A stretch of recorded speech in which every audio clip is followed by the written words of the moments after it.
नमस्कार, लोकात्मनेसमध्ये आपल्या अधिक बातमी जालना येथून।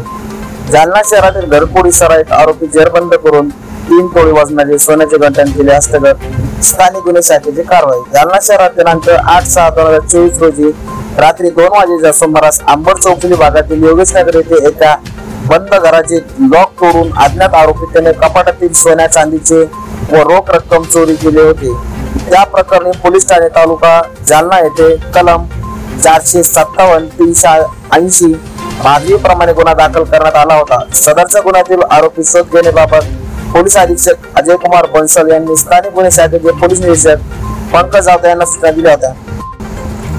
या अनुषंगाने पोलीस निरीक्षक स्थानिक गुन्हे शाखा जालना यांनी पथकातील अधिकारी व अंमलदार यांना सदरचा गुन्हा उघडकीस आणण्याबाबत सूचना देऊन मार्गदर्शन केले होते।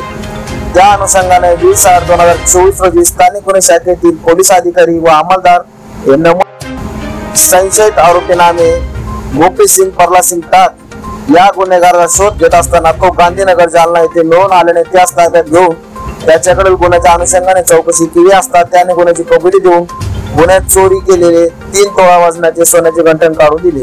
सदरची कारवाई पोलीस अधीक्षक अजय कुमार बंसल, अप्पर पोलीस अधीक्षक आयुष नौपाने यांच्या मार्गदर्शनाखाली स्थानिक गुन्हे शाखेचे पोलीस निरीक्षक पंकज जाधव, सहाय्यक पोलीस निरीक्षक योगेश ओबाळे, सहाय्यक पोलीस निरीक्षक शांतीलाल चव्हाण, पोलीस उपनिरीक्षक राजेंद्र वाघ, सोबत पोलीस अंमलदार सॅम्युअल कांबळे, कृष्णा तंगे, लक्ष्मीकांत आडे, सागर वाळीस्कर, सुधीर वाघमारे, संदीप चिंचोले, धीरज भोसले, योगेश सहाने, कैलास चेके, सौरभ मळे सर्व स्थानिक गुन्हे शाखा जालना यांनी सदरची कारवाई केली आहे। लोकात्म न्यूज चॅनलसाठी प्रतिनिधी तरंग कांबळे, जालना।